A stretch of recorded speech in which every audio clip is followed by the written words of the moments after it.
رمضان کا بابرکت مہینہ، اس مہینے میں اللہ کی رحمتوں کی بخششوں کی بارش اپنے مسلمان بندوں پر برستی ہے۔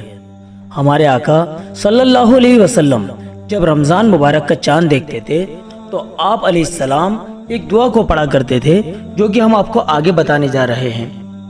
دوستو، رمضان کا چاند دیکھنا یہ سنت ہے، نبی علیہ السلام اور صحابہ کرام رضی اللہ عنہم کا طریقہ ہے۔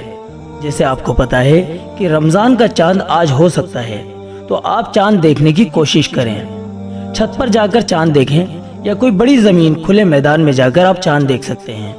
جیسا بھی آپ کے لیے ممکن ہو چاند دیکھنے کی کوشش کریں۔ اگر آپ کو چاند دکھ جائے تو آپ یہ دعا پڑھیں جو ہم آپ کو آگے پڑھ کر بتانے والے ہیں، اور اگر چاند نہ بھی دکھے لیکن آپ کو یہ خبر ملے کہ رمضان کا چاند ہو گیا ہے تب بھی آپ یہ دعا پڑھیں۔ رمضان کا چاند دیکھ کر یہ دعا پڑھنا سنت ہے اور سنت پر عمل کرنے کا ثواب بہت زیادہ ہوتا ہے۔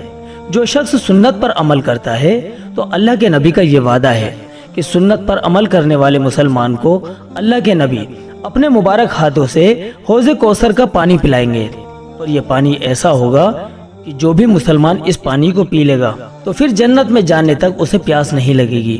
وہ دعا جو اللہ کے نبی رمضان کا چاند دیکھنے کے بعد پڑھا کرتے تھے آپ کی اسکرین پر ہے۔ اللہم اہلہ علینا بالیمن والایمان والسلامتی والاسلام ربی و ربک اللہ۔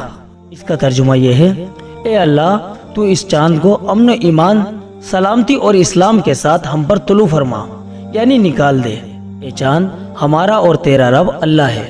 یہ اس دعا کا ترجمہ ہے۔ اس دعا کو حضور علیہ السلام اور صحابہ کرام رضی اللہ عنہم بھی رمضان کا چاند دیکھتے وقت پڑھا کرتے تھے۔